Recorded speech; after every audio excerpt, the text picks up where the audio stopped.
Think beyond traditional business banking. Think a partner that gives you in-depth financial insights.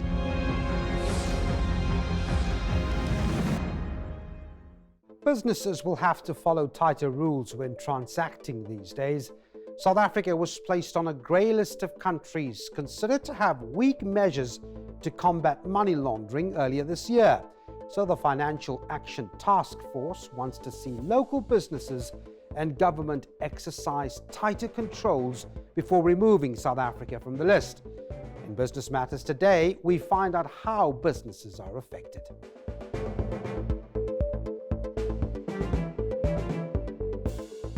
Let me start by asking you, has there been any tangible change when it comes to business transactions or operations after South Africa was grey-listed? What we've seen is that from a everyday man level, not much of a change, but businesses have become aware of what money laundering is. And as a result, there's a lot of work going into businesses looking at their own procedures, understanding who their customers are, where the sources of funds come from that are used in transactions. So we're really seeing the change from an internal perspective, businesses looking at their own procedures so that they're not the ones who are found to fall foul of what we've been found to be falling short on. And they have to do that because the last thing you want is delays on especially overseas transactions, which could have a ripple effect on your operations. Are you seeing that at least? What we're really seeing is not so much a delay in the transactions at this point, but internally a lot more scrutiny. I think if we can get it right internally, so our own procedures correct, show that we're putting those policies in place, we're looking at our own governance perspectives, we won't have so much of a delay when it comes to the transactions that need to flow out of South Africa, because we will demonstrate that we are putting in place the measures that are required to meet the standards that are required.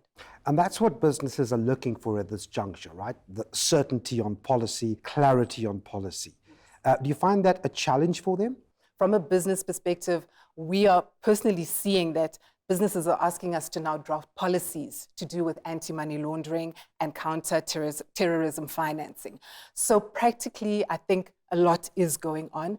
And as a result of that, we really are meeting the challenge for us to get off that grey list. How important is it for a business to partner with a credible accountant, with a credible firm, for example, to get things on track? And is that costly or not? Is it expensive? No, it doesn't have to be. Most important thing is to understand what you need and then getting the correct service provider at whatever level you are to make sure that processes are in place.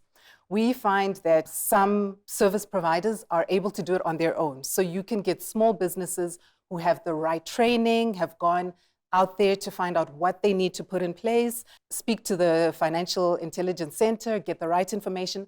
So it doesn't have to be a costly exercise, but it is costly if it is not done. Let's dig in with training and support. Yes. Is that accessible? So in terms of finding information, getting training, it is available. It's a matter of looking for it. You know, doing a simple Google search will tell you about training that's available. And I think it's imperative for all organizations to go through the process of getting that training, sitting down, looking at thought leadership pieces that are available, and really making sure that it's then translated into the organization and procedures and processes are put in place to prevent money laundering. And just to conclude, at the end of the day, there is a lesson for whether it's a medium business or a big business that comes out of all of this. Even if we lift it out of the grey list, you still have a well-functioning, succinct process in business, don't you? Absolutely. And I think we've looked at grey listing as a negative thing. It's not a negative thing. It's for us to really think about the issues of financial crime, to think about money laundering, and to make sure that we have the right processes. Any business of any size needs to make sure that, you know, you're not going to be the conduit for illegal or terrorist financing. So there's a great lesson to be taken from this. As you said, procedures, processes, then continue. We're going to come out of grey listing, but those processes and procedures will remain, and they can only be for the benefit of any organization that's put them in place. This program is in partnership with Nedbank Commercial Banking, a banking partner that thinks bigger to guide your business growth.